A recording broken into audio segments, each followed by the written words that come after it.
it's time for Tuesday Morning Quarterback, where we bring in our top sports stories of the week, and we have our favorite sports guy. JB is here as usual. Always good seeing you. So I say this lovingly. I always have a little apprehension with the two of you. Why? Look at us. We're like us. We're like teddy bears.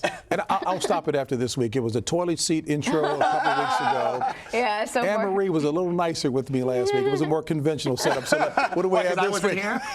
No. We missed you desperately. Yeah, right. No, it was just a lead-in story that she was much more. That was good with me. I'm so sensitive. I'm like, wait, because I wasn't here? Like, you guys talked about me? Were you guys bad-mouthing me? Today we have a little bit of everything in sports. I think we've got the good, the bad, the shameful, and the heartwarming.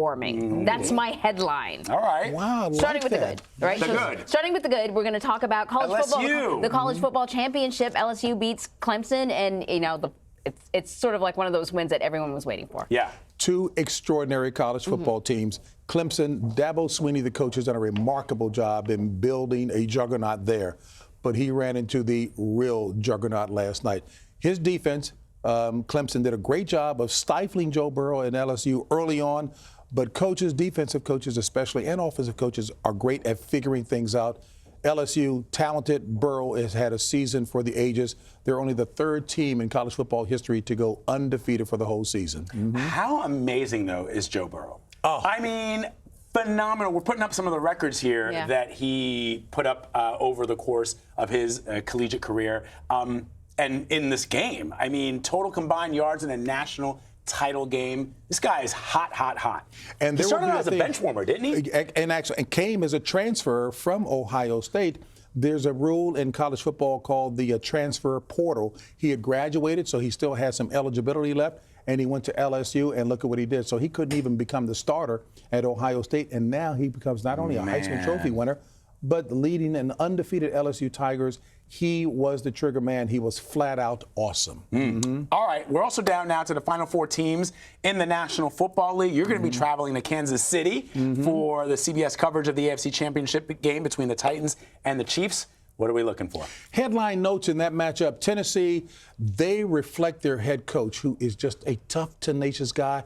He doesn't care about who they're playing. He doesn't want his players reflecting on that at all. When they played New England, he said, don't look up at the banners. We're the banners, and they got it done. So they did the job this weekend. Tennessee has a running back, and again, delicate vernacular in sports, who's a beast. He literally has carried the team. Derrick Henry. He is a Jim Brown of the modern era. But they're running into a team, Kansas City, that has actually gotten better.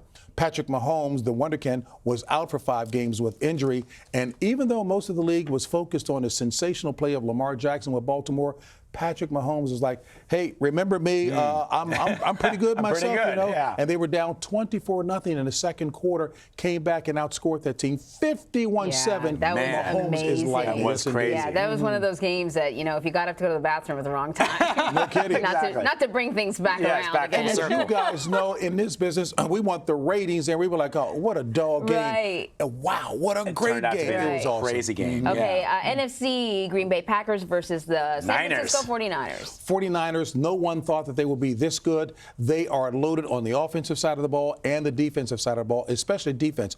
A great group of athletes who are playing lights-out football. They are stuck to the opposition like glue. Jimmy Garoppolo, Mr. Handsome Garoppolo, obviously was something to prove. But so does Aaron Rodgers, the Hall of Fame to-be quarterback who graduated from Cal Berkeley, was not drafted by San Francisco, the team he wanted to go to. When asked after the draft, are you disappointed that you weren't drafted by San Francisco? He says, no, they will be disappointed that they didn't draft me. He's got a chip on his shoulder, and he can still flat out play. Should be a great matchup. It's interesting you talk about Aaron Rodgers. I mean, I came up with Brett Favre, and I thought, well, he's going to be sort of the final exclamation. It went from Bart Starr to Brett Favre. But now, Aaron Rodgers, man, like the Packers have always had these really, really talented quarterbacks. And you say he's probably going to the Hall of Fame. Can the two of you come travel with us when we go out to do big games? Yes, you guys, we can. Absolutely. She does a great job of painting the big headlines, and you've got history down pat, partner. Absolutely. That's because there's a lot of rings around this tree. Understand. But your characterization is absolutely accurate. Aaron Rodgers is still an absolute feared quarterback out there. He can still play and exceedingly well. Okay, so let's talk about the shameful part of my headline here. Kidding. Houston Astros, I think they received the largest fine ever, $5 million, after accusations of cheating proved to be true. What happened? What happened here? So here's the situation. Houston, when they played the home games, their center field camera had a direct line of sight to the catcher of the opposition, and it could see the signals that he was giving to the pitcher as to what pitch was coming next. The Astros in the dugout, you would think it was probably just a part of the ambient sound, if you will, of being in the stadium. They had a guy drumming, banging on the drum. And whether he hit it 2 times, 3 times, that was signaling to his batter what the pitch was going to be. So the owner, Jim Crane, did the right thing. He says, you know what? The general manager and the manager have to go. He fired both of them. What do we tell our youngsters in terms of good sportsmanship? Play hard out there. If you get out coached, if it's a tactical game and somebody has a better a game plan and they execute it well, okay. But to use technology or any effort that everybody isn't privy to is patently unfair. What happens as kids? We tell them about good sportsmanship, play the game properly. What happens when they become adults? Are you kidding me? So now you're saying anything goes? Absolutely not. But, you know what? There's an expression that says, what has been done in the dark will ultimately come to the light. Right. And that's exactly what's happened here. Yeah, so, amen. I mean, this is cheating, right? So, well, yes. It's cheating, but here's the thing. Like, they won the World Series. And so that's the question. I mean, do you just sort of leave that title there? Do you put an asterisk beside it? I mean, that's got to be the debate. Even though Major League Baseball has said, no, the title is still the Houston Astros, in the minds of people, it has to be tainted if you use unfair. I mean, it's only logical. If you use unfair means to get it, it's got to be tainted. All right, let us end then on a good note, JB. This weekend, 2 of your good friends and our colleagues at CBS, former Steelers coach Bill Cowher and former Cowboys coach Jimmy Johnson, were voted into the Pro Football Hall of Fame. The man known as the Chin, tough-nosed, defensive-oriented.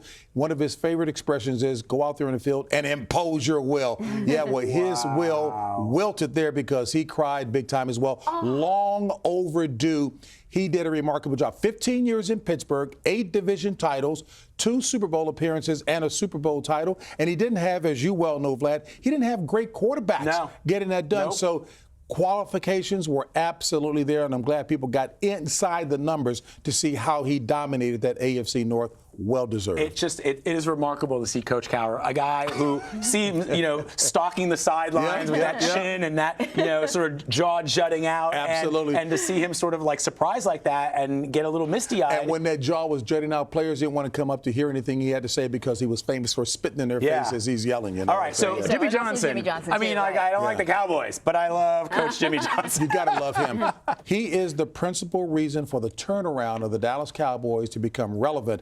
When they took over the team, they were 1-15 that one year. Jimmy made an unbelievable trade for Herschel Walker for about like 15 players with the Minnesota Vikings. Look at Jimmy. Jimmy wanted the draft choices, and look at him. Because he's trying to hold it. Oh no, he did not hold it together. Look at him.